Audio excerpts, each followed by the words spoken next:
Hi. Hello. The class is in English today, and I hope you can hear me well. We'll wait maybe just a few seconds to make sure everybody who wants to be there is there.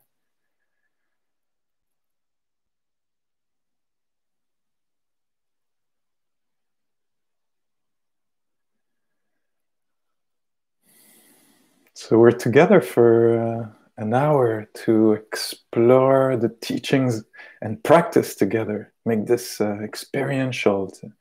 We want to, we want to feel our way into the Buddhist practice, or mindfulness practice, however you call it.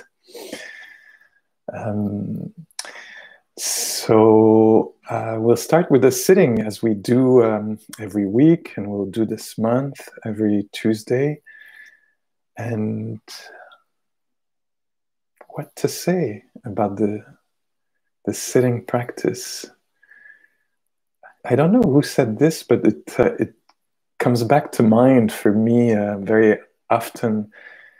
Somebody was describing meditation.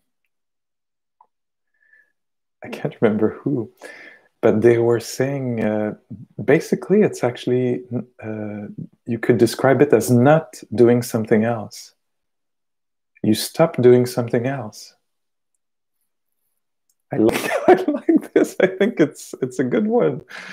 You stop doing something else, being busy, taking care of business, You stop doing this, you stop planning. You stop doing something else and just experience how it feels like to be here now. What's the experience of being alive? And so the camera, we could say, is put on the actual experience of being alive now. So the camera is not put on what will be coming and all the attention going there, on what will be coming after later today or the rest of the week or life or etc. The camera is not on the future. The camera is not on the past. Is not on into what happened last week or last weekend or in the last year or so. It's not like this. Sometimes it's useful to put the camera on the future or possible fictitious future, or to put the camera on the past. But at the moment of practicing, the camera is on the present as it is lived, as it is experienced. So it's very documentary-like, we put the camera and we just notice this, discover what we discover. And I was talking with our dear Muriel, who's also teaching on this YouTube channel a few days ago, and she was telling me how Sebene, another teacher of this tradition, often I think uses the invitation, maybe we'll say, of reclaiming our attention. And I think it's so right on, reclaiming our attention, which is often caught and, fascinated, hooked in all kinds of different stories and news and opinions and worries. And what we do as we sit here, we reclaim our attention. We stop giving our attention to something else, stop doing something else. And we discover through that how it is to be a human being. Yeah. So let's try this together. Thank you for those who are joining and writing a little word in French or in English. Good to see you. And so I invite you now to find your posture if you haven't yet. That posture has two components to it. It's the mental posture and also the physical posture. It has one aspect of being relaxed, of Yeah, relaxation is one aspect. It's not the only one, but definitely one. We don't want to force or struggle or push on anything, demand or, the whole mental attitude and physical attitude, there's some allowing in it, allowing the body to be there, to rest on earth, to be alive, resting in the living body. The attention also resting on what's here, not forcing the attention. So that's one part of the posture, the mental attitude and the physical posture, the relaxation. See if you can feel this or invite this in some way that it makes sense to you.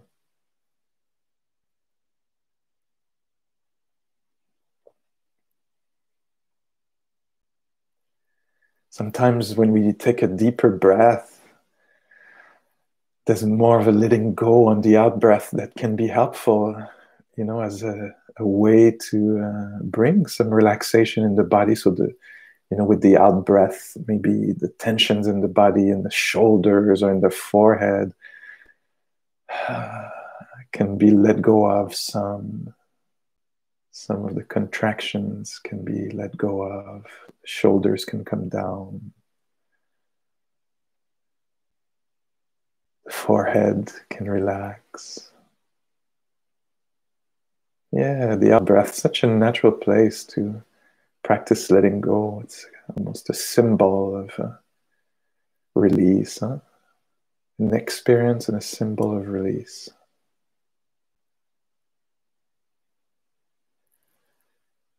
And the other thing that we bring, that we invite in the posture, mental and physical posture, is some kind of something alive, vivacious, vivid, something intelligent, wakefulness. So we're not just relaxed so much so that we would fall asleep. We're relaxed and awake.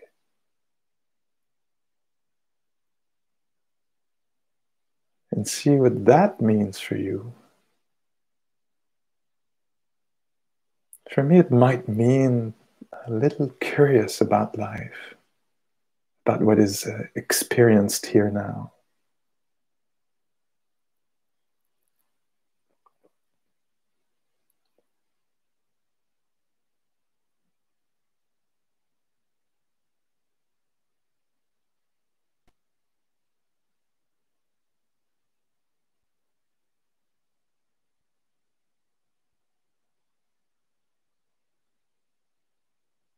Relax, wakeful presence.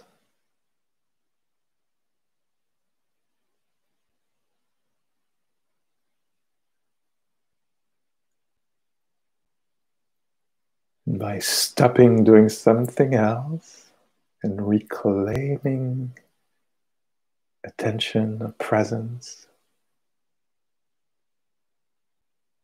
instead of giving it to the planning mind or rehashing mind, we reclaim attention so it can be here, alive here,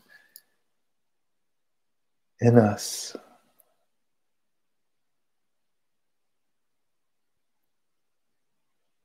And in this way, the presence can reveal the body.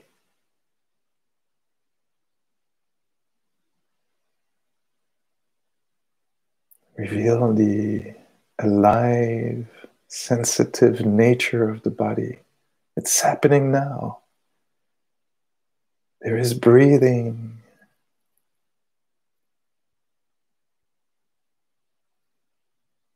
There is sitting. Or in whatever posture you are, there is some contact with the ground. And maybe it can be felt.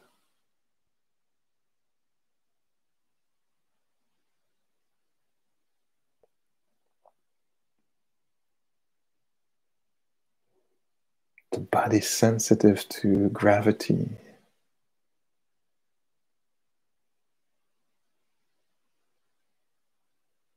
Sensitive to the passage of air, oxygen, moving through expansions and contractions naturally happening in the body with the breath.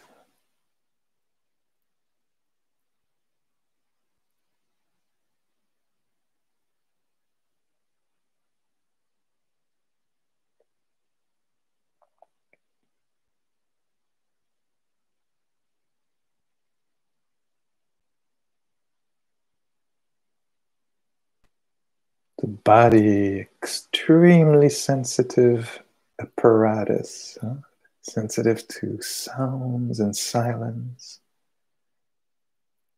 to the voice of the teacher,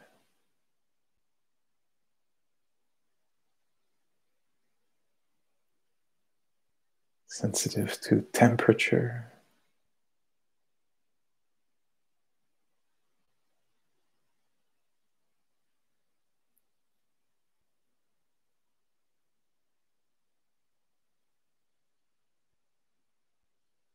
sensitive to breath,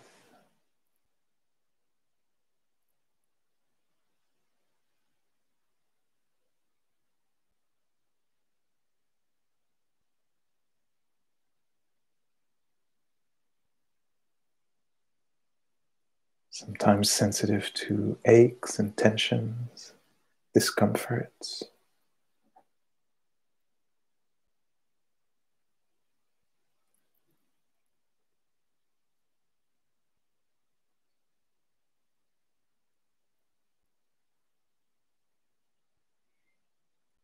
Sometimes sensitive to the ease that is there, if it is.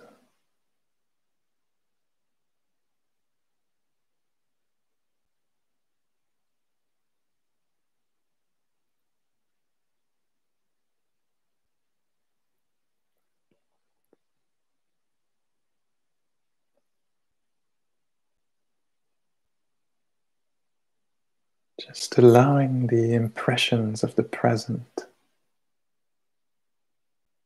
to be felt, to be experienced lucidly. Just that.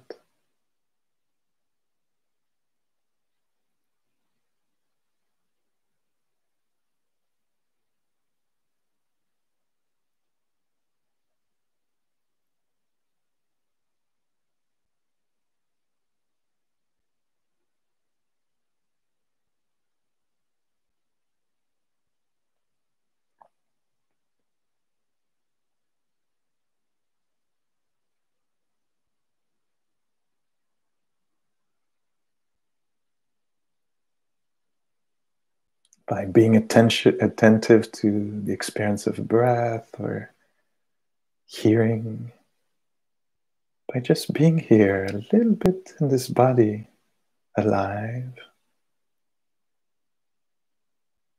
we will discover what it is to be attentive or distracted or overwhelmed or calm. Something of the inner world will be revealed as we sit here or stay here, experiencing the breath, or the body sitting, or the hands touching. As we're here with the body, the mind or heart will be revealed.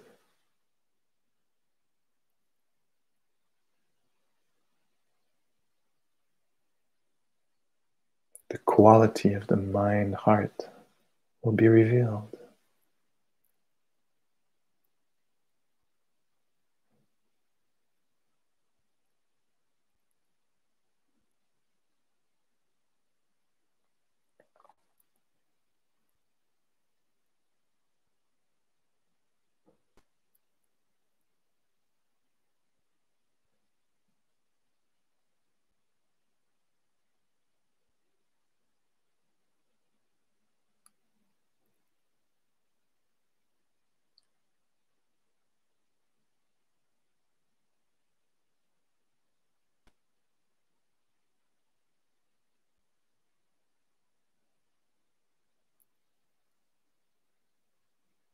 We just notice we're not into fixing or getting some other experience. We let go of this for a moment, for a few moments. The expectation, the need for something else to be felt. We let go of that and we just discover what's here in this body,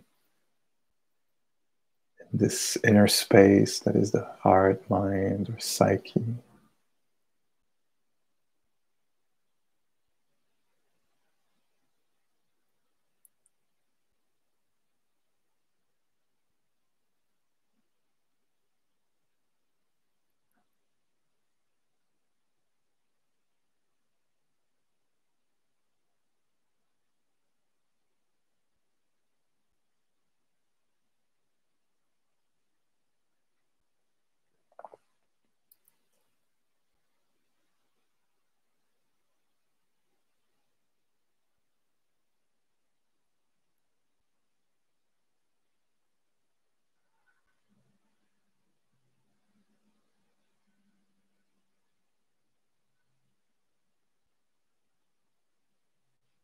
And the camera of attention reveals a little bit the world we inhabit, the world of the body or mind. Takes a tender look at the situation, doesn't judge, just discovers what's the state of the affairs, not with words, with presence, with sensing, experiencing. Just the body sitting here, breathing, and the mind rather quiet or agitated. Compassionately, tenderly, we discover this domain we inhabit.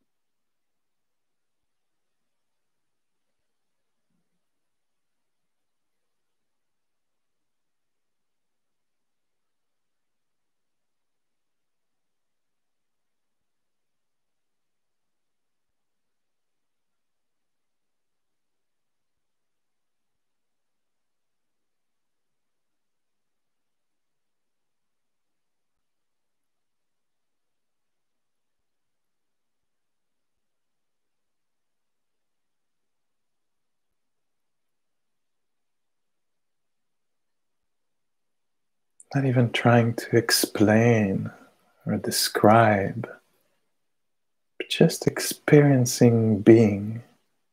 What it's like to be right now.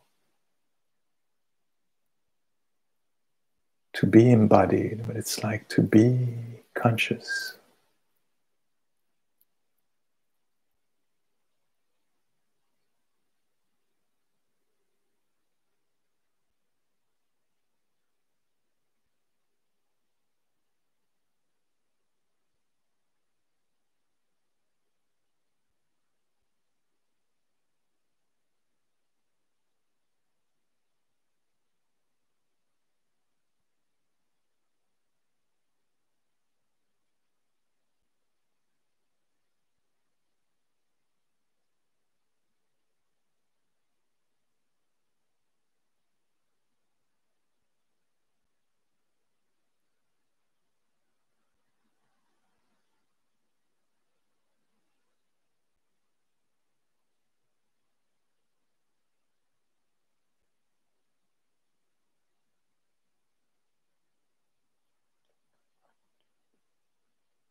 Simply staying here with the body sitting, breathing.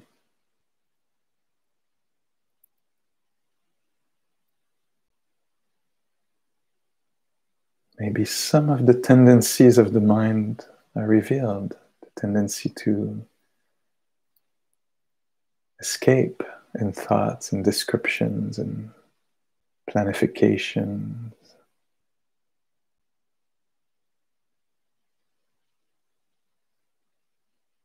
We don't give into that. We just notice, oh, there's this tendency to not stay here.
We've let go of the past, not clinging, not wrapped up in the past. At least momentarily, we let go of the story of the meditator. Just a body sitting here, breathing, and a heart, mind sensitive to sounds, to emotions, to temperature. Let go of the past, just experiencing the present sensitivity.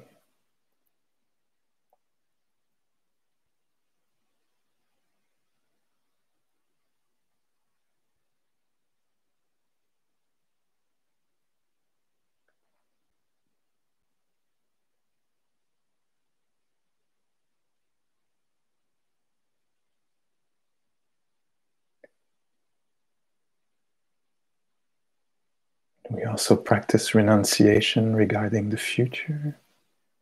So we can notice this, we've let go of the future, the far-reaching future, the almost immediate future of later. We've let that go.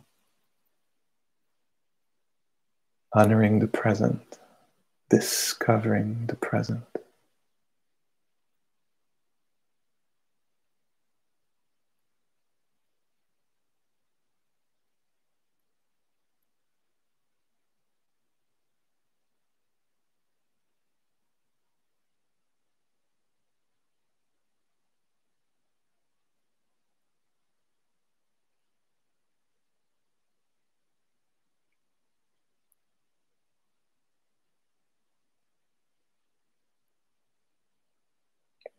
Not holding to the past, not clinging to the future, not even clinging to the present. Just allowing what is there to be felt, to be known, to be experienced, lucidly, knowingly. Not grasping anything that is present, and to anything that is present, not pushing away, not wanting to keep, just allowing it to be known. Simply the breath, the silence, the discomfort, the ease, whatever is there.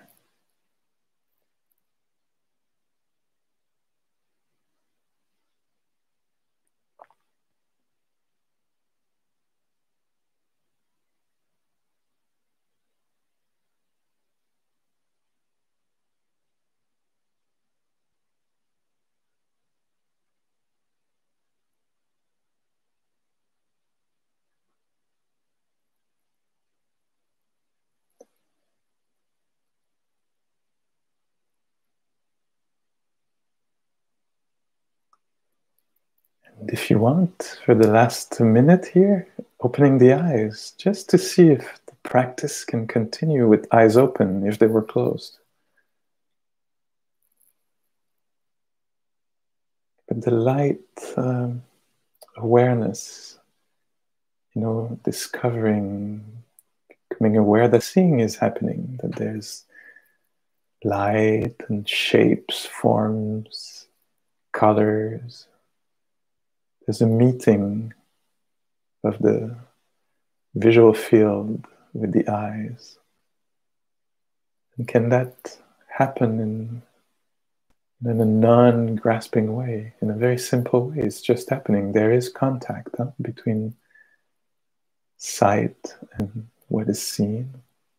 In the same way that there is contact sometimes between ears and sounds, or contact between butt and cushion. Just noticing this. These things are happening. Sight, hearing, touch. Can they be experienced very simply, knowingly, lucidly, not pushing away? And the same thing with emoting, emotions, moods, mooding.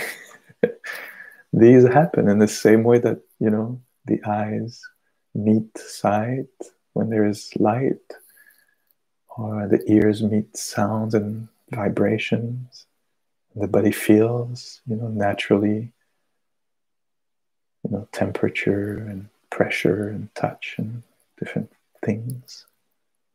In the same way, the heart, mind, psyche, is touched by emotions. Sometimes beautiful ones, sometimes not so beautiful, a little disturbing. It happens. Same thing with thoughts, no? Thoughts come by, images, ideas, words, heard, spoken, impressions. Can we be aware of this? Not grasping, not clinging.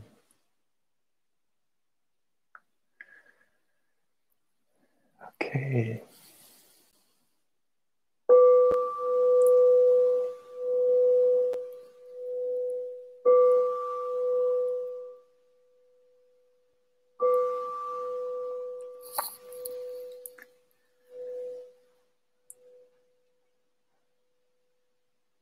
Allowing the sound to come and go probably did pretty quick on your side of reality. The bell sounds so different from when we hear it live, or when we hear it through the electronic devices. But just allowing it to appear and disappear. So this is what we're practicing. We're practicing a kind of attitude where we're not asleep about what's happening in reality. We're awake to what's happening in reality, sensitive to it, but we're not, grasping onto it with opinions and, you know, wants and expectations and aversion. You know, we're practicing just this, being here and allowing things to be really known, really felt. So not stupid, huh? We're not practicing being stupid.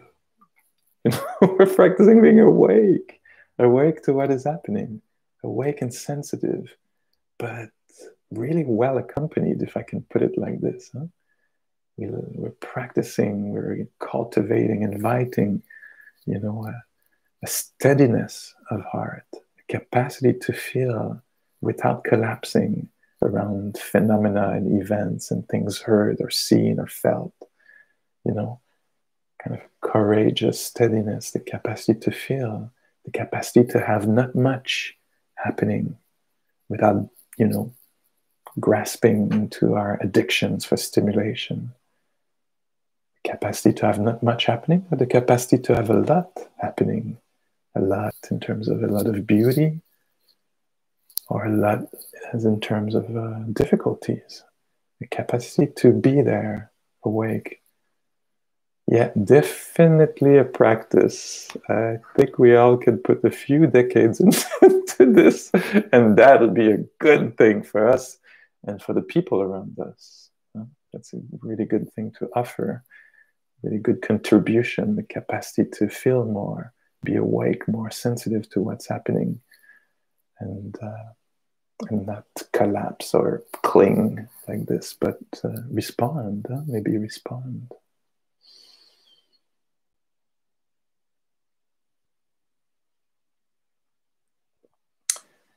Doing some reading this morning.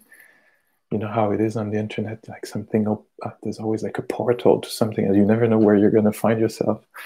But I started by reading a sutta, and then I could see there was different translations of this sutta, and I was interested in reading the different translation, and that led me to an article from Andy Olensky, and maybe I can, towards the end, send you the article.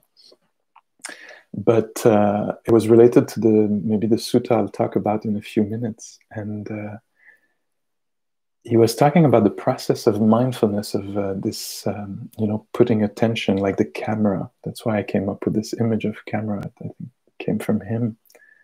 Like we put the attention on something, and he was actually talking about how things in society these days, and he was writing this in 2005, 15 years ago, just to see how, you know, conditionings and habits and the ways it's hard to undo the different structures in our own psyche and in society. But he was in 2005, he wrote this, and he was saying,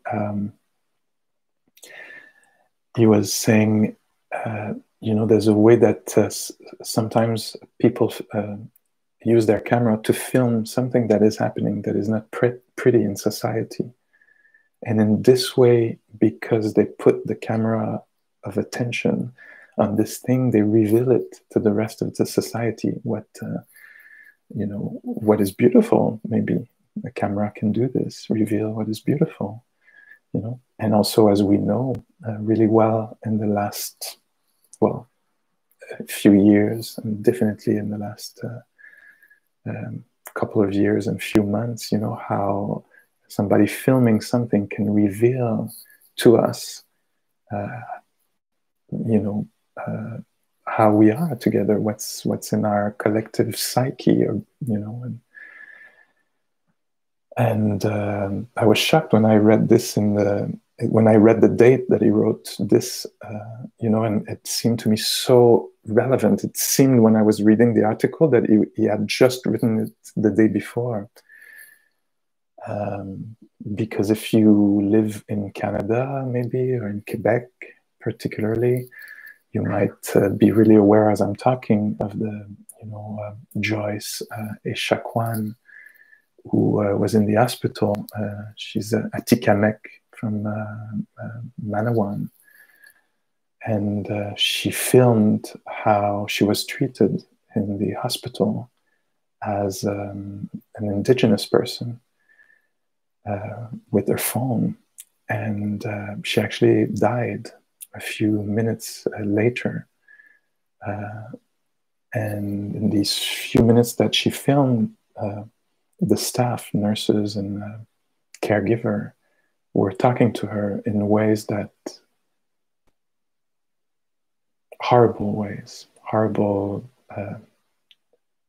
demeaning, racist ways. And you know, this has been revealed to maybe once again to many of us. And for some of us, maybe it's a new sight, you know, it's a new understanding of how we are. And so Olenski was making a link between the two, that when we sit in meditation, we actually will reveal some of the hidden ways that our minds do behave, you know, that are not helpful at all, that are detrimental to us. And yeah, I find very interesting this analogy. And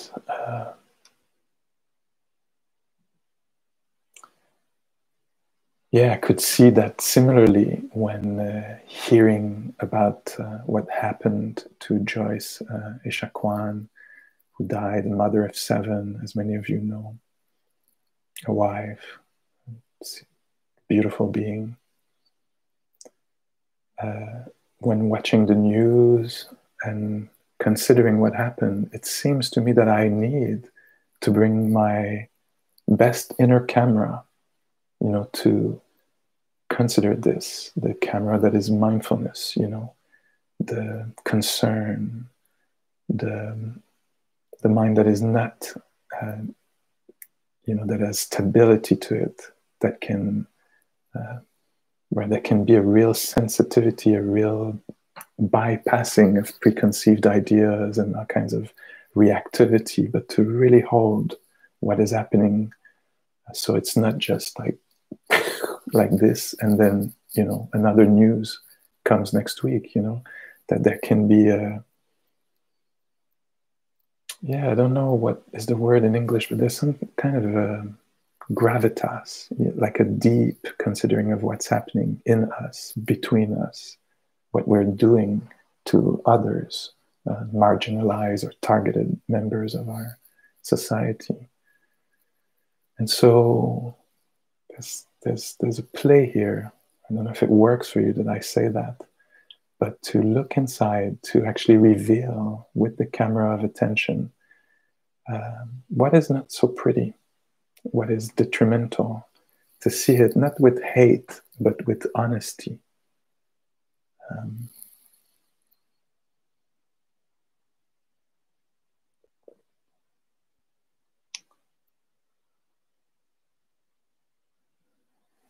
Yeah. So it takes a lot of courage to do what we do, you know, regarding the internal world, you know, and also what we have to do externally, like in the structures of us being together, the naming, the recognizing, and the, you know, not falling into hate, but, you know, bringing responsibility, the ability to respond, responsibility to what's happening. Instead of denial or aggression or, you know, collapsing, to courageously recognize what's happening inside oneself and in society.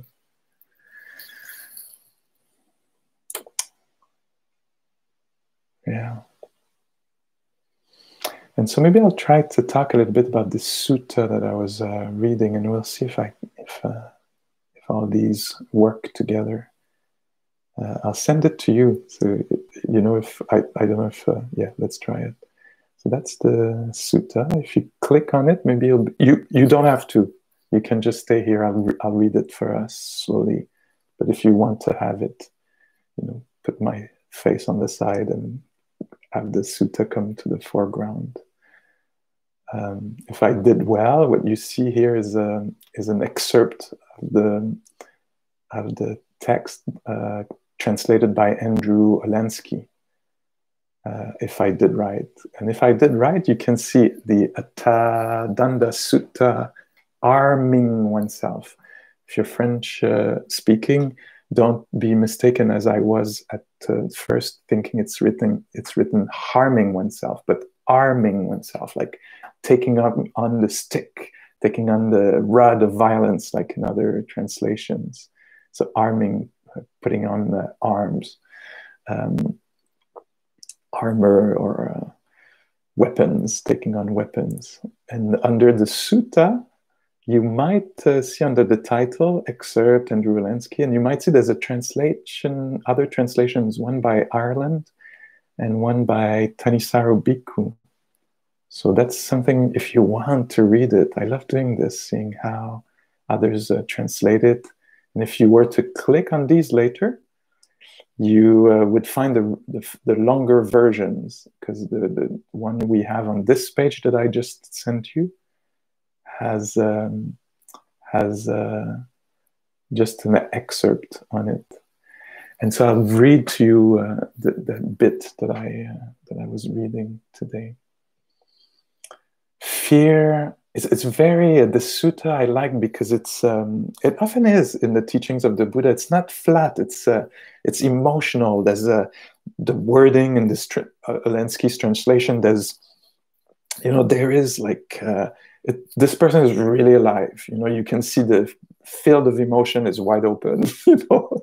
So fear is born from arming oneself. What is meant here by arming oneself, if you play around with the other translation, you might learn that arming oneself, taking on the weapon, like the stick to beat somebody else, or defend oneself in some ways, you know. But the stick of violence, the idea of violence here is means, you know, hurting others, killing beings, or hurting others physically. It means also maybe stealing, taking what is not offered, so harming, you know, the opposite of nonviolence in Buddhist practice is described as hurting other physically, taking what is not offered, and another one is hurting with our sexual energy, abusing people.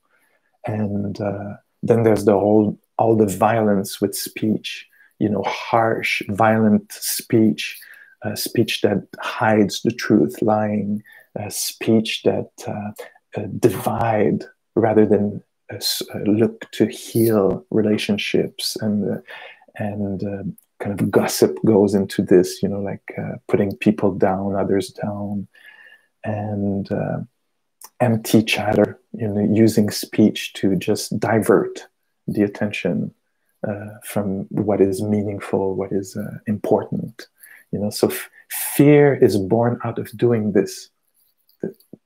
Right there, we could stop. You know, here's a teaching from the Buddha. Fear is born from taking on the stick of violence. Just see how people fight. I love that there's like an exclamation. You can see, I like it. Yeah, to me, again, it's very, very juicy, this thing. Fear is born from arming oneself, taking up arms. Just see how people fight. I'll tell you about the dreadful, it's not going with, you know, like, it's not like, hey, I noticed this. It's not theoretical. It's not, it's very gripping, kind of it's an action-packed movie. I see it like this. I'll tell you about the dreadful fear that caused me to shake all over. I love reading the suttas like this. You know, it's so, the message is, the teachings are given, and they're given through emotions a lot of the time. Seeing creatures using images, very strong images, seeing creatures flapping around like fish in water too shallow, so hostile to one another. Seeing this, I became afraid.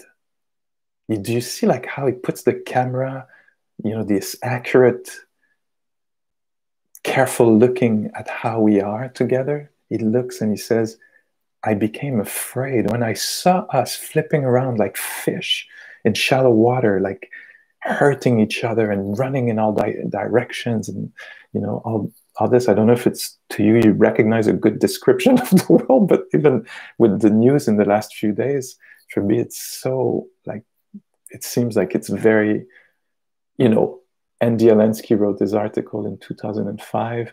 This was written 2,600 years ago, not written, but said, apparently 2,600 years ago, and it's still so relevant.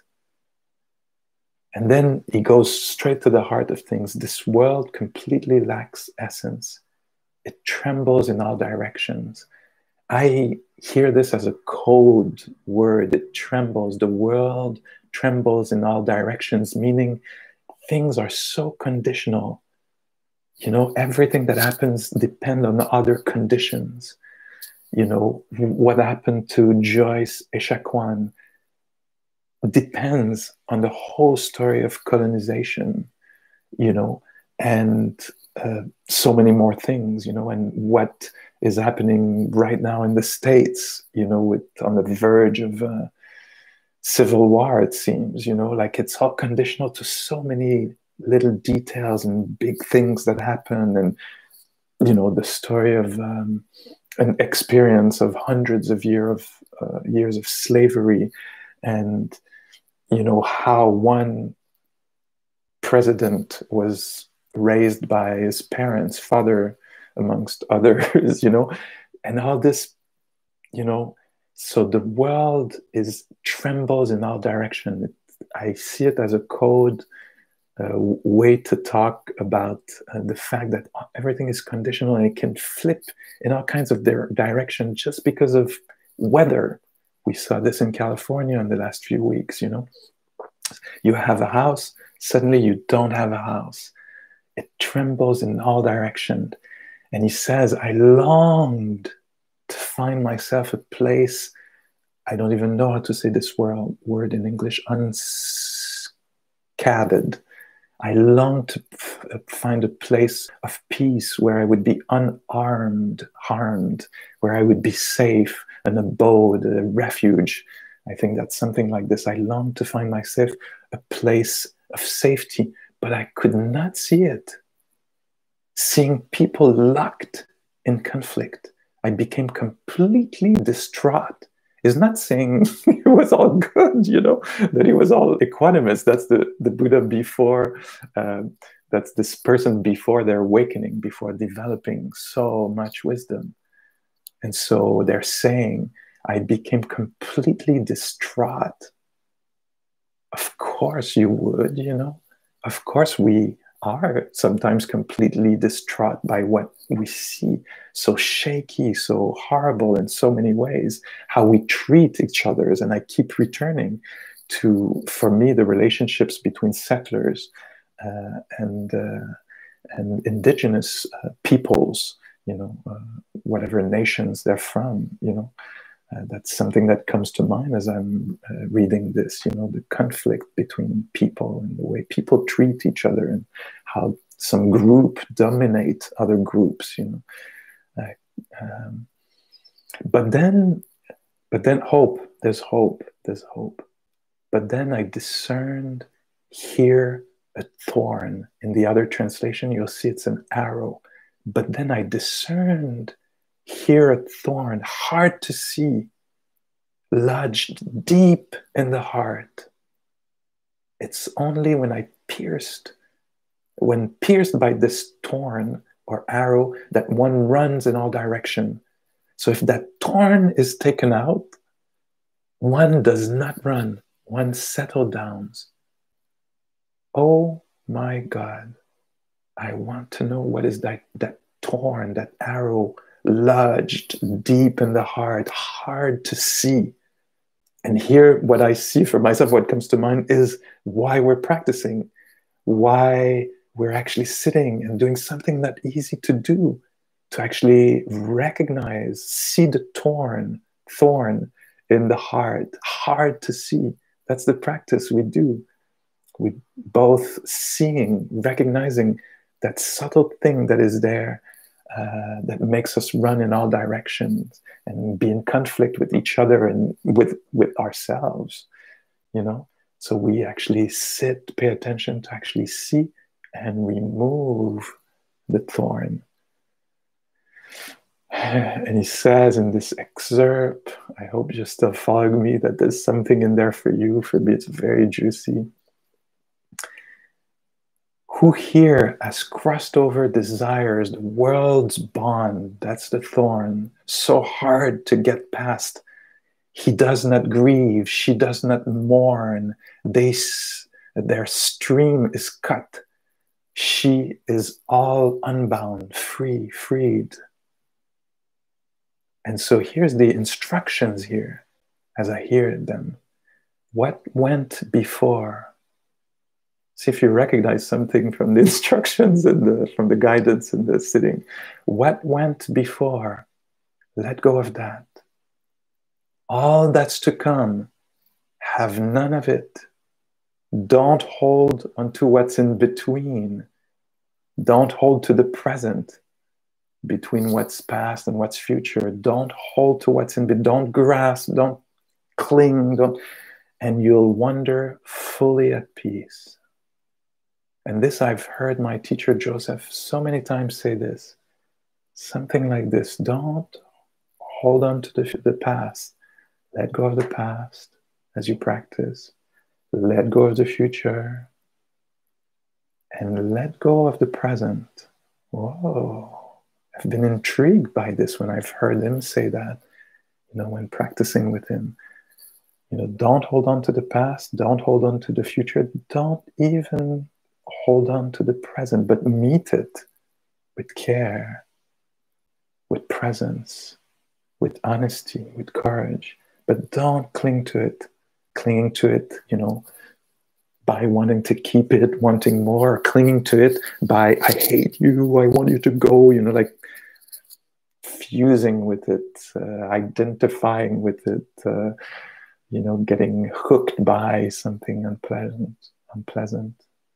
So these are the instructions here for me. What went before? Don't get all upset about it. Don't fret over it. Don't be enamored with it. Don't be fascinated with it. What's future, what's in the future, don't get so fascinated by that.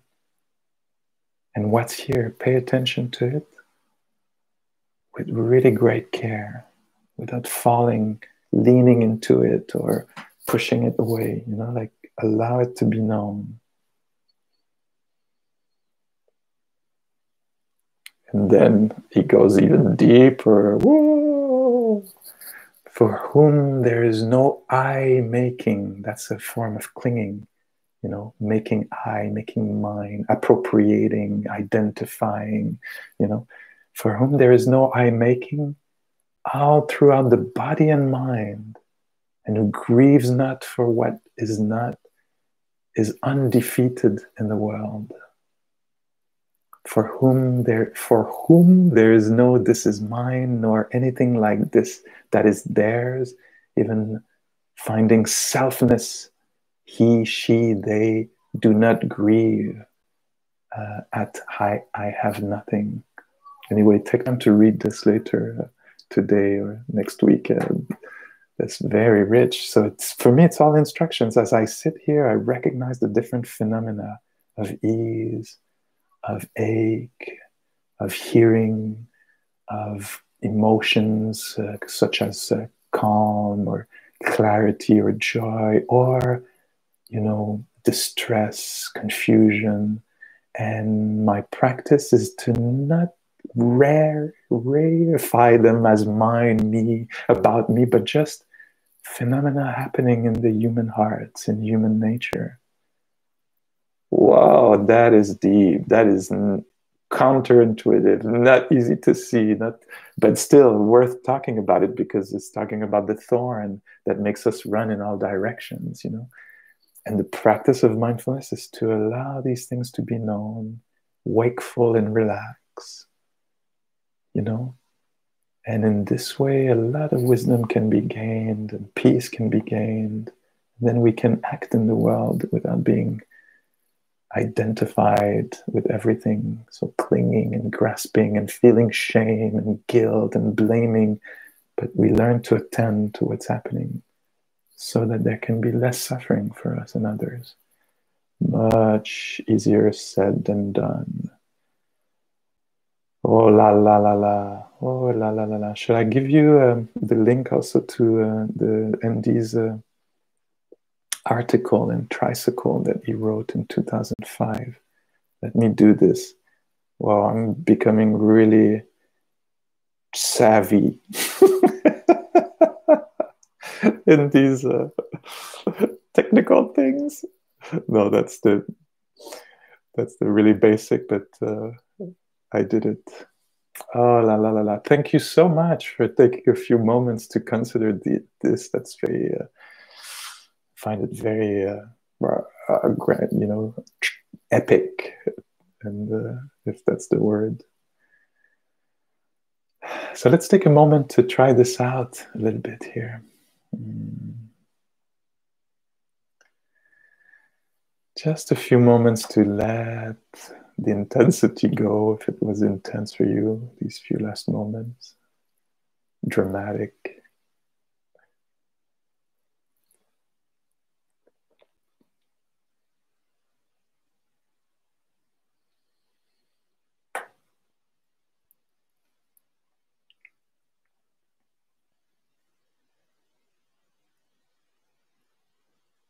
What is gone is gone.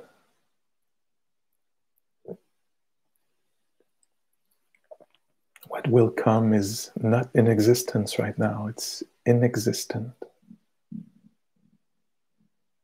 So freeing ourselves from these. And what's here? And what's here, sometimes there's echoes from the past.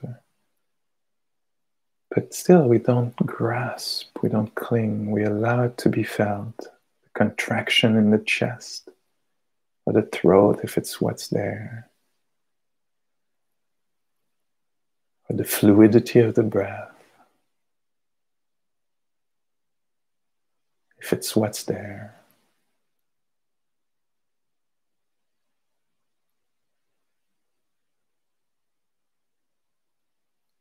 Maybe there's not much, not making a problem out of this also.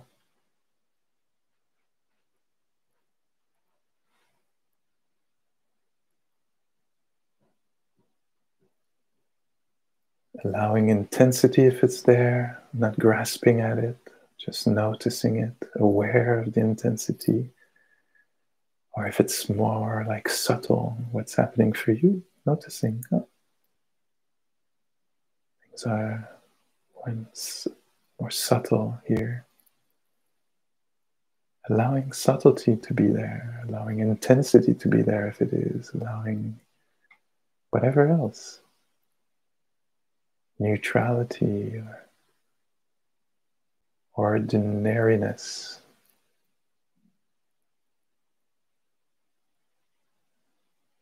Confusion or clarity.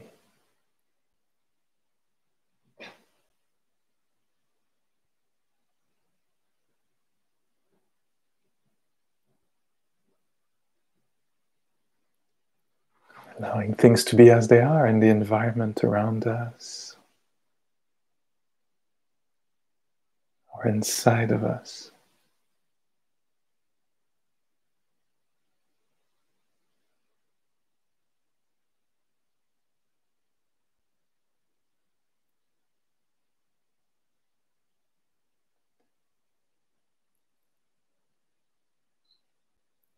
And maybe opening the eyes if they're closed and seeing how we want to proceed now for the rest of the day or evening, depending on where you are and which time zone you are.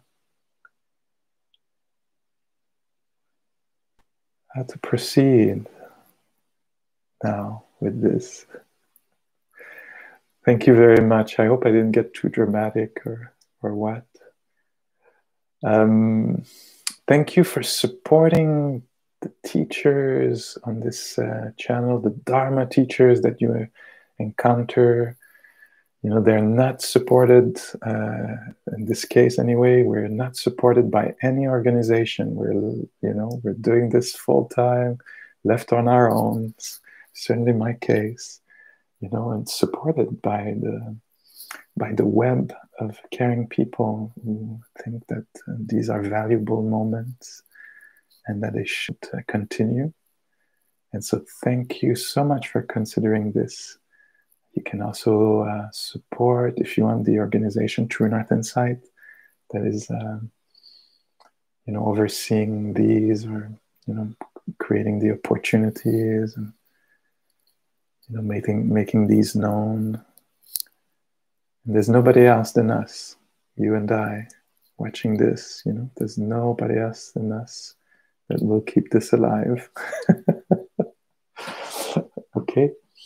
So thank you very much. I wish you a really good week, and see you somewhere on an online retreat or live, maybe next year at some point. I'll be here next week for the whole of October.